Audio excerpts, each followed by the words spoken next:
Hey everyone, welcome to episode 2 of Roger Does Life.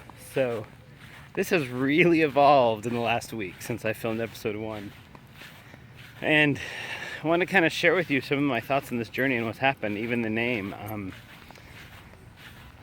Life is so freaking amazing, and we live on this amazing planet with amazing people. And I think so many people, sorry, I've got my dog, she's got me all tangled up. So many people that are walking on this earth right now are missing out on so much because of a lot of the things that this is about. Because of our limiting beliefs about ourselves, because of our fears, because of our anxieties, because what will people think of me, because all of that. And so if I left this earth, the one thing I'd want to be known for is that I lived life to the absolute fullest. And so as I've looked for domain names and started building a website and everything, it's just kind of evolved to very simply Roger Does Life. So welcome to Roger Does Life. So episode 2, I've been really encouraged by the feedback I've gotten from everybody, just from the first episode. I'm super excited about it. I'm not always going to be walking. I decided to take my dog for a walk. It's a balmy, beautiful, cool 87 degrees today in Mesa, Arizona. I'm pretty excited about that. Monsoon season's here. It's nice. So I can come out for a few minutes. So in thinking about how this is going to go and what I'm going to do and how it's going to work, a couple things happened. First of all, a new website has been developed because that's kind of how I do things. If I get an idea, I'll run with it. If you've ever done the Behavior Matrix training with me or in other groups, I'm a total promoter and I do a million things at once, but when I'm focused, I'm really focused. So my new website is rogerdoes.life. Perfect. I love it. It will be online in the next couple days. I'm super excited about that. But I have so many thoughts jumbling in my head. The purpose of this vlog is, number one, for you to get to know me and hope that my life or the things that I'm doing can inspire and help and guide and lead and encourage and support and uplift other people. So there's a lot of different areas that I focus in my life, and one of the things that I've really been working on a lot, kind of the specialty of my life coaching practice, is to helping people move beyond limiting beliefs. So one of the things I want to talk about is limiting beliefs and how they shape our lives or how they hold us back from living our lives. And so I'll be talking a lot about that, especially in some things that I'm dealing with right now. And then I also want people to know my story. I've been told by a lot of people for a lot of years that my story could change lives, and I've always been nervous, hesitant, scared to really tell my story. And this is an amazing platform. As I said in the last episode, I had the opportunity a while back to do a reality show about my life, which I thought was pretty crazy. But I really do believe that what I have to say can impact people, can help people. I believe there's a lot of men and a lot of people in the world who could benefit from knowing my story. And so I'm going to try to weave my story in and out. I'm going to try to keep it coherent and congruent, and not congruent. I'm going to try to keep it so that every episode makes sense and I can get a little bit of coaching type stuff, support, understanding, growth, laughter, fun, as well as tell my story. So in a nutshell, I'm 46 years old. I'm soon to be married in a year, but have been a single dad for the last 6 years. Almost 10 years actually, but having custody for the last 6 of 5 amazing kids. I'm an ex-Mormon and I'm gay. And I've really struggled with using that as a way to define myself because my sexuality does not define me in any way, shape, or form. I don't like to say, hey, I'm a gay guy. But when you put all the pieces of my story together, I think it's important to tell. And that is that I'm an ex-Mormon, single, gay dad.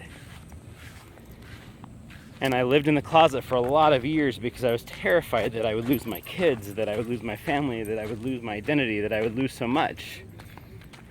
And when I finally had the balls to come out and be real about who I am, it was so scary. And a very few short years of that fear have now led me to a freaking amazing life where I have custody of my kids, and I have an amazing relationship with my kids, and I'm happier and stronger as a human being and who I am and as a man than I've ever been before. And all the lies that I'd ever told myself and been told by others in the church and in therapy. I spent 3 years in reparative therapy trying to heal the gay away. Talk about something that screwed me up there. I'm still fixing some things from that. But all the lies that I had been told for so many years, I just realized, frankly, are not true. And in those years of therapy, I was told that I could never find true, authentic love, that the gay world was full of corruption and drugs and alcoholism and emptiness and lack of anything real, and that my family would abandon me and that my children would hate me. And I was told all these horrible lies, and I believed them for so many years. And I'm here today to tell you that it's just all bullshit. None of that is true. I have a great relationship with my kids. I'm happier than I've ever been. I'm completely 100% happy and true and living the greatest life I could imagine. And I have an amazing relationship with a really amazing man who truly loves me for me. And 15 years of marriage to a woman in the closet, I never felt the fulfillment that I have right now. So if that speaks to you, if it's about your sexuality, if it's about any other area in your life, stop believing the lies that people are telling you. Stop believing the lies that you're telling yourself, because life is about what you are. Life is about what you make it. Life is about you living purely 100% perfectly authentic. So that's a little bit of my story, and we'll talk more about that in my journey out of the church. The things that I've learned about myself, my relationship with God and Spirit. Wow, because that's just awesome. And who I am. And so I would encourage you to use the comment section on this video to ask me questions. Any questions that I get through these episodes, I will do my best to answer them. Completely real. I'm an open book. If you haven't figured that out by now, I'm completely an open book, and I would love to talk about anything that you guys want to talk about. So if there's questions you have about your life that I can support you with, if there's questions you have about my life that might be able to help you or just help you understand me better, ask away.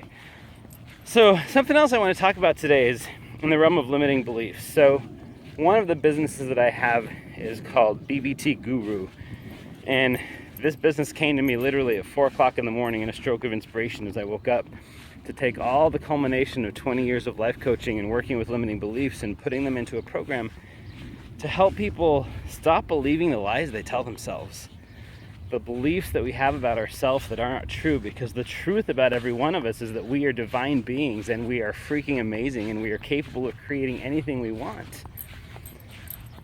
But we live in this world where we believe these lies that have been told to us by ourselves and by others for so many years.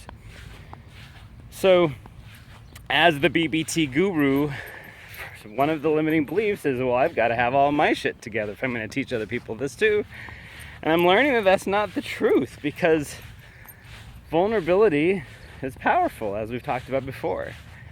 So I've been looking at what are some of the limiting beliefs that are still in my life, that are still lying around for me. And I was in a workshop at my church several months ago, and this one came up, and it's been a big one lately. See, one of my problems, I talked about that this video series is going to be a transformation of my life on camera for you to see. And one of the big things that I'm struggling with is that I don't go to bed at night until a ridiculous time of night.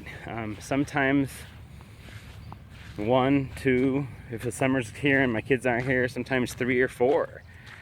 I'm exhausted, I'm tired, but I don't go to sleep. And one of the limiting beliefs that I uncovered as I did some work around this is that I have a limiting belief that I've been working on for years that's so much better than it used to be, but it's that I can't be successful on my own.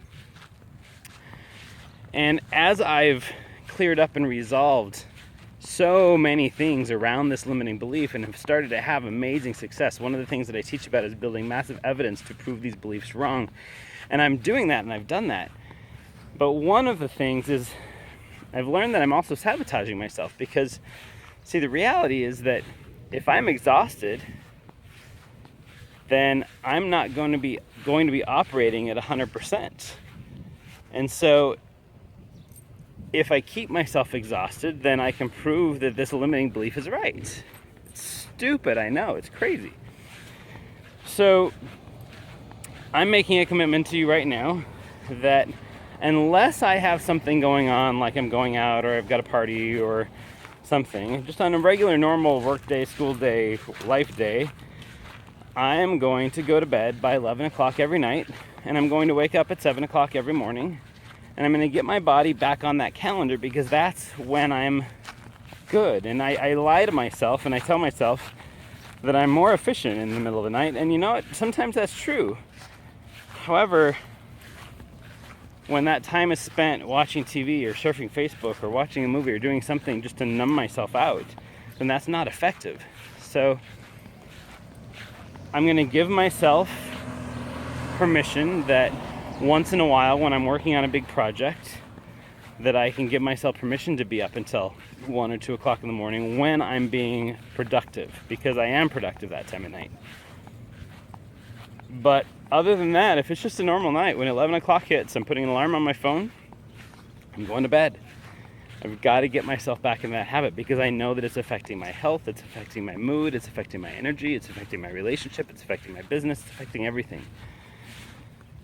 So I know it's affecting my weight too. We talked about that before. It's something I'm trying to get rid of, to fix, is getting my body back in shape. So this is my first step. So my first step is getting adequate rest. So I want to ask you, what is one limiting belief you have that's holding you back from living an amazing life?